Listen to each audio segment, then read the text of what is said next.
किसान भाई साहब, आप सीनियर सियासतदान हैं, सुप्रीम कोर्ट के सीनियर वकील हैं। आपकी सियासी जद्दोजहद भी बहुत है और आपने कैदोबंद की सोबतें सही हैं।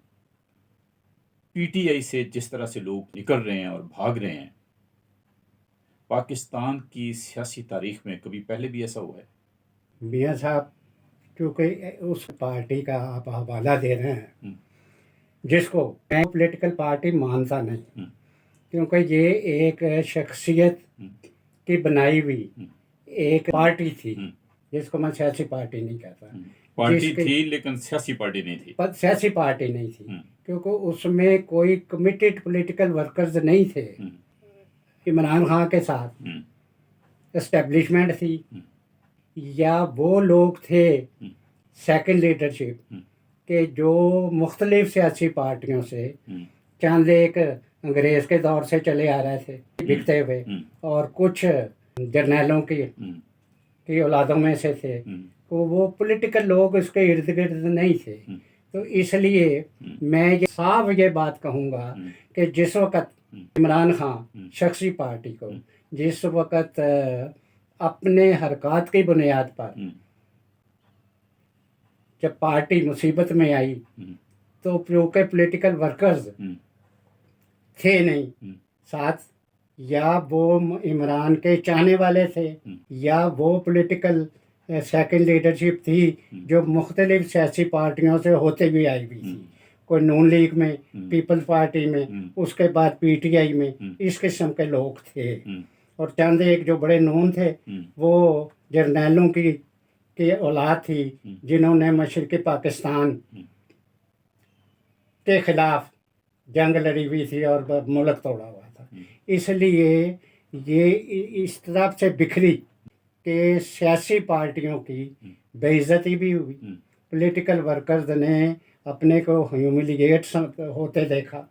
और इस मुल्क में नहीं, ख़ास तौर पे हिंदुस्तान इंडिया में, क्योंकि वहाँ पॉलिटिकल पार्टी के सियासी कारकुन बेपनाह स्ट्रगल करते हैं और वहाँ बड़ी बदनामी हुई कि एक पॉलिटिकल पार्टी भाग रही है, आगे आगे वो है, पीछे पीछे पुलिस है और गिरफ्तार होते हैं, माफिया मांगते हैं। और ये वाहद पॉलिटिकल पार्टी है। पहले भी एक आध दफ़ा हुआ, मतलब नून लीग से लोग निकले, वो काफ लीग बन गई, लेकिन इसलिए बनी कि उसको एक डिक्टेटर ने उन्हें नई मुस्लिम लीग बना के इक़्तिदार में ले आए, लेकिन नून लीग कायम रही।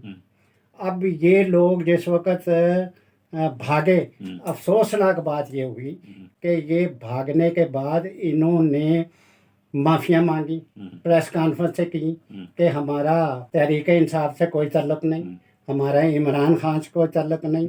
और इमरान खान बज़ाते खुद भी ये कहता रहा कि मेरा ये जो कुछ हुआ मुल्क में 9 मई को, जिस तरीके से आग लगी, जिस तरीके से जुल्म सितम हुए, जिस तरीके से कोर कमांडर का घर जलाया गया, जिस तरीके से जिनाह हाउस जलाया गया, जो कुछ हुआ, या जिस तरीके से आर्मी को तकसीम आपस में करके लड़ाने की कोशिश की गई, या जिस तरह अवाम और फ़ौज को लड़ाने की कोशिश की गई, उससे इमरान खान जो कि वाज़े तौर पे एविडेंस है कि सारा कुछ इसने किया, ये उससे ये मुकर गया कि जी मेरा कोई तल्लक नहीं, कि मैं तो कैद के एक दिन पकड़ा पुलिस ने, नैब ने, अगले दिन सुप्रीम कोर्ट के चीफ जस्टिस ने तलब कर लिया और उसे छोड़ दिया, बरी कर दिया।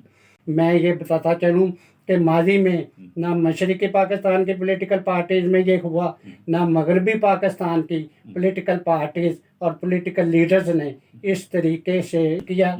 ये पहली दफ़ा इसलिए हुआ कि पार्टी एक शख्स के नाते बनी हुई थी और उसको चला रही थी एस्टेब्लिशमेंट।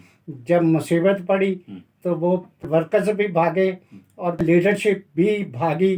क्या आप ये नहीं समझते कि पहले पॉलिटिकल पार्टीज ने कभी इस तरह का कदम उठाया नहीं?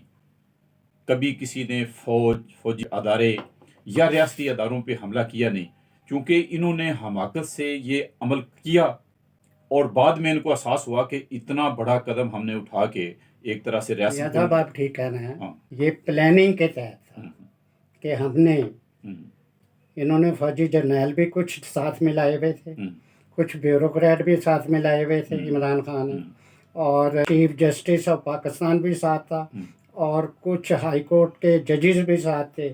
इसलिए ये पूरी प्लानिंग थी कि, और ये ड्यूटी उन्होंने लगाई हुई थी कि इन्होंने इस तरीके से फलां जगह, मसलन अब जो लाहौर वाला कोर कमांडर का घर जो जला उसको निकाल दिया अगले दिन ही, क्योंकि वो भी इनके साथ था, इसलिए कुछ जर्नैल उसके साथ थे, ब्यूरोक्रेट भी साथ थे।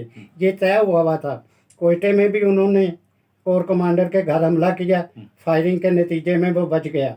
तो पेशावर में भी यही कुछ हुआ, वो भी बच गया कोर कमांडर। उन्होंने प्लान किया हुआ था कि कोई कोर कमांडर हाउस नहीं छोड़ना, सबको आग लगानी है। और उसके बाद जब वो वहाँ पर नाकाम हुए तो फिर ये किला, सार किला, वहाँ पेशावर में आर्मी वहाँ मौजूद होती है, इन्होंने फिर वहाँ हमला कराया।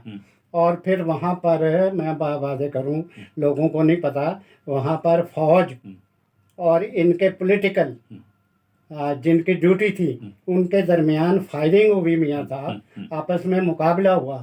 ये मुल्क पता नहीं किस तरीके से लॉ एंड ऑर्डर और मुसीबत से बचा है कि ये तो पूरी प्लानिंग के तहत फौज और अवाम के दरमियान लड़ाई थी। खाली फौज और अवाम के दरमियान नहीं, ये फौज और फौज के दरमियान लड़ाई थी।